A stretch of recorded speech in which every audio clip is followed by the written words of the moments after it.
You probably think 4D cinema, where the seats shake and the whole theater kind of attacks you, is a modern thing. Oh yeah, a theme park gimmick. Exactly. Something from the last, 20 years. But what if I told you that in 1974, a film didn't just scare people, it physically beat them up? We're talking documented reports here. Documented reports of nosebleeds, of people getting sick, totally disoriented, Yeah. all from sound waves. This movie cracked the ceiling of Grauman's Chinese theater.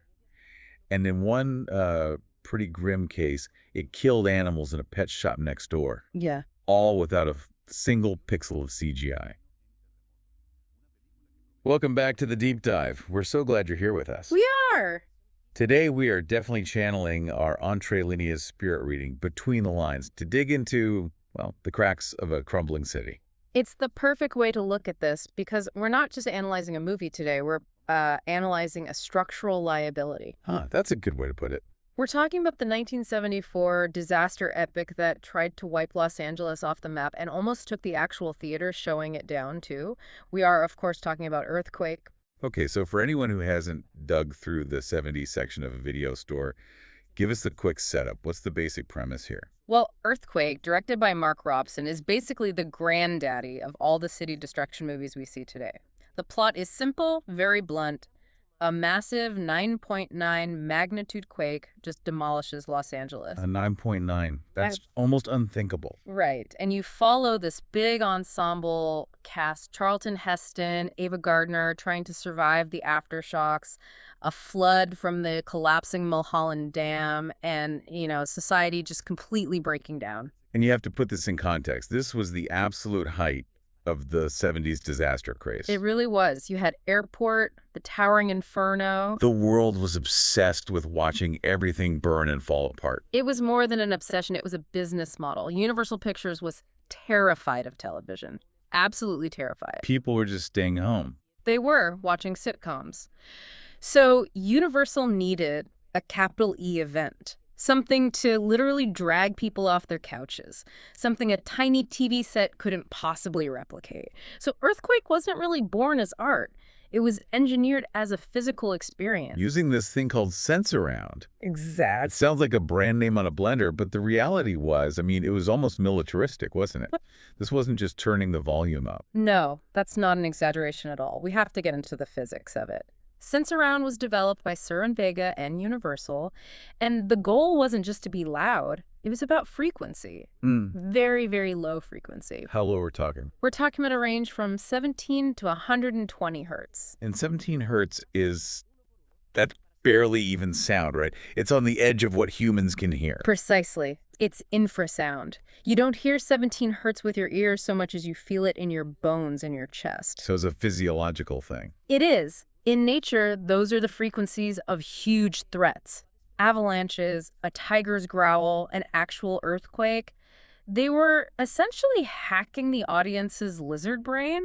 They had special control tones printed on the film itself that would trigger these huge BGW 750 amplifiers and massive 18-inch subwoofers. 18-inch. In 1974. Yes, they generated sound pressure at 110, 120 decibels. It vibrated your diaphragm.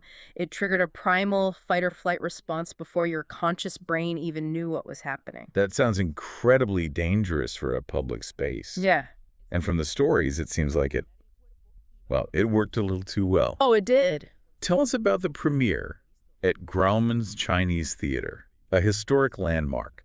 The vibrations were so powerful, they literally shook antique plaster loose from the ceiling. It started falling on the audience. You're kidding? I'm not. They had to pause and install a safety net, a giant fishnet right over the audience for the rest of the run. So you're sitting there, all dressed up for a Hollywood premiere, looking up through a net designed to stop the ceiling from caving in on you. While watching a movie about buildings caving in, the irony is pretty thick. That's a level of immersion I don't think anyone signed up for. But it gets even weirder. There's the goldfish incident. Which sounds funny, but it really shows you the power we're talking about. Yeah, it's actually kind of dark. There was a theater in a shopping mall, and they had the Sensaround cranked all the way up. The low-frequency waves traveled through the building's steel frame, Right through the wall. and into the pet shop next door. It vibrated the water in the fish tank so violently that it killed the goldfish. Just from the sound, that's collateral damage. And not just fish. There was a china shop in Montana where plates and cups vibrated right off the shelves. Universal was getting hit with insurance claims from other businesses. Wait, Universal was paying out for broken plates in Montana just to show a movie. That sounds like a terrible business plan. Or the best marketing you could ever ask for. Oh. Every lawsuit was a new headline. Movie so powerful, it's breaking dishes next door. You can't buy that kind of buzz. That's a fair point. Okay, so while the theaters are literally falling apart, the casting office was its own kind of disaster zone. It really was.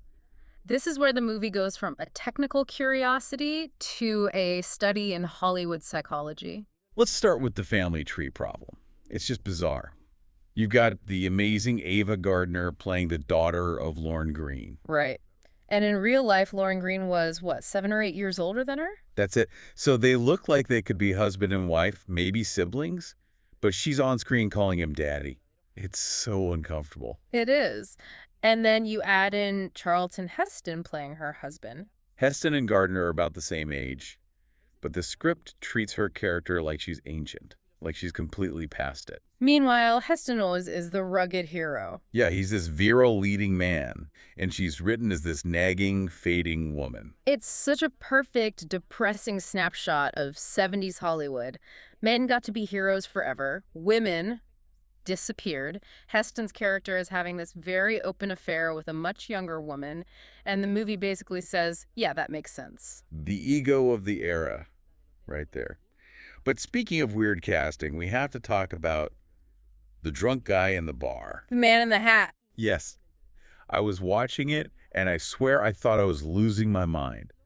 There's a character just sitting at a bar, totally wasted, yelling toasts to Spiro Agnew while the city falls down around him. And it is unmistakably Walter Matthau. But if you look in the credits... He's not there. Not under his own name. He's credited as Walter Matuskin-Skyaski. A fake name he just invented. Why? Why would Walter Matthau, an Oscar winner, do a tiny cameo as a drunk for free under a fake Russian name? He was friends with the director. He did it as a favor for no money, and his only condition was he could do whatever he wanted. So he threw on that awful shirt and hat and just improvised the whole thing. It's so surreal. It just completely breaks the reality of the movie for a second. It does. But there were also some huge names that almost ended up in this film. Right, the casting what-ifs. So Charlton Heston was the king of these movies, but to do Earthquake, he had to turn down the lead role in another little film. It was called Jaws. No way. Imagine Heston as Chief Brody. You're gonna need a bigger boat, spoken like he's partying the Red Sea. It wouldn't have worked. Roy Scheider in Jaws is so good because he feels like a normal scared guy. Heston was never scared. He was a monument. He would have punched the shark. He would have. And what about McQueen and Newman?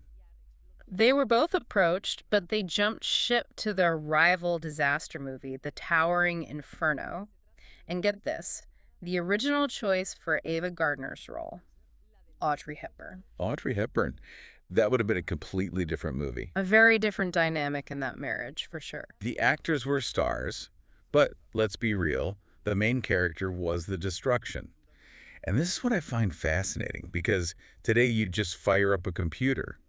In 1974, they had to literally paint the apocalypse. This is where the real artistry comes in. You have to talk about the matte painter, Albert Whitlock. Yeah. An absolute genius. He created over 70 paintings for this film. But they weren't photorealistic, were they? That's the trick. No, and that's the genius of it. He called it an impressionist style.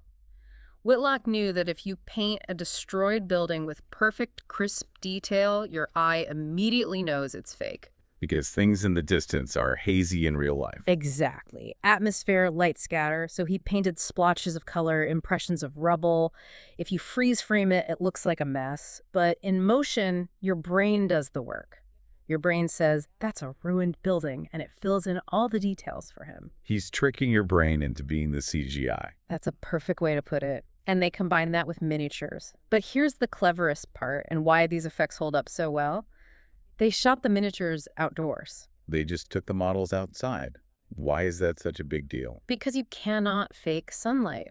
Studio lights create shadows that spread out from a point source, but the sun is so far away, its light rays are essentially parallel. It creates these harsh, realistic shadows that make the scale feel real.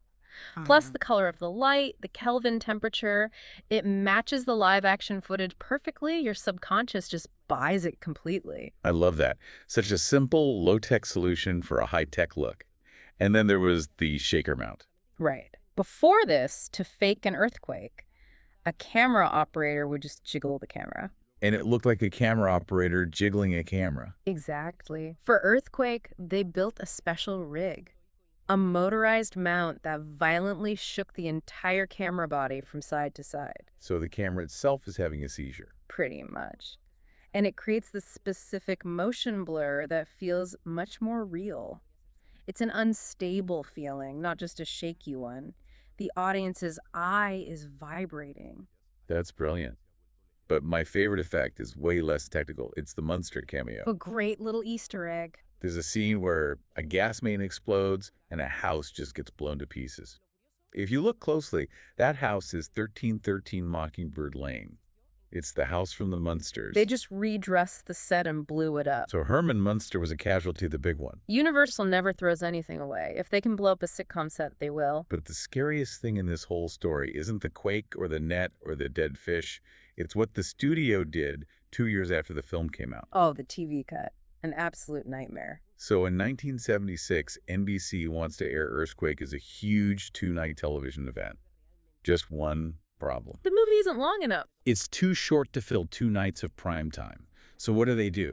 They decide to film more than 30 minutes of brand new footage, 2 years after the original movie wrapped. With the original actors? Some of them, yes, and it is a continuity disaster. It was awful. They brought back Marjo Gortner and Victoria Principal, but it's 2 years later. People look different, so they slapped these horrible, obvious wigs on them. Gortner's character looks like he aged 10 years walking from one room to another. It just shatters the illusion. But the new plot lines are even worse. The honeymooners. The honeymooners on the plane that never lands. Never. So the city is being destroyed down below, and we keep cutting away to this couple on a plane just talking. Having this long, boring debate about their marriage and gender roles, it has nothing to do with anything. It's just padding to sell more commercials. So the apocalypse gets interrupted for a 20-minute therapy session in the sky. It's the perfect example of art versus commerce. The theatrical cut is tight, it's brutal. The TV cut is a bloated mess. We have to go back to that theatrical cut for our last point, though, because this is the one that really changes everything. This is our big one. Yes. And, spoiler alert for a 50-year-old movie. In almost every disaster movie, there's a formula, right? The hero saves the day, gets the girl, and walks off into the sunset. It's about redemption. Earthquake throws that rule into a flooded sewer. It really does. So, in the climax, Heston is in the storm drain system under the broken dam. He's on a ladder. He's safe. He's with his young lover, played by Genevieve Bujold. They're about to escape. But then he looks down. And he sees his wife, Ava Gardner, being swept away by the torrent of water. She's doomed. He looks up at his lover, who is safe. He looks down at his wife, who is dying. And he makes a choice. He lets go. He lets go of the ladder. He knows he can't save her, so he just falls. He chooses to fall to his death, to be with his wife as they both drown. And here's the thing. That wasn't in the script. That was Charlton Heston's idea. Really, he demanded to die. He did. He hated the original happy ending. He thought it was a cheat. He told the producers that for a disaster of this size to feel real, the hero can't just win. He wanted that impossible choice, that bleak, sacrificial ending to show that some things are just unconquerable. It completely changes the film. It's not an action movie anymore. It's a tragedy. Exactly. It's so dark, and it's why the movie stuck around. If he'd climbed out of that sewer and started a new life, we would have forgotten it. By dying, he gave the entire disaster real weight. Which brings us right back to the beginning. Full circle. We started by talking about sense around. The shaking seats, the cracked ceilings, this attempt to physically assault the audience. All this technology to make you feel something. But in the end, the thing that leaves a mark the thing you remember 50 years later. Yeah. It's not the 120 decibel rumble. No. It's that final, quiet, hopeless image of a hero letting go of a ladder. It's the realization that in a real catastrophe, sometimes nobody wins. There's a line at the very end, a doctor looking over the ruins, and he just says, "This used to be a hell of a town." And that hits harder than any subwoofer ever could. It really does. So the question we want to leave you with is this. You're Charlton Heston. You're on that ladder. You're safe. You have second chance. Do you let go? It's a tough one. And for members of our Entre Líneas community, if you want to see what we've been talking about, head over to the member area. We've put up a gallery of Albert Whitlock's incredible matte paintings. You got to see them up close. And, of course, a screenshot of the Walter Maciejewski credit. It's definitely worth seeing. Thanks for diving in with us. We'll see you in the next frame.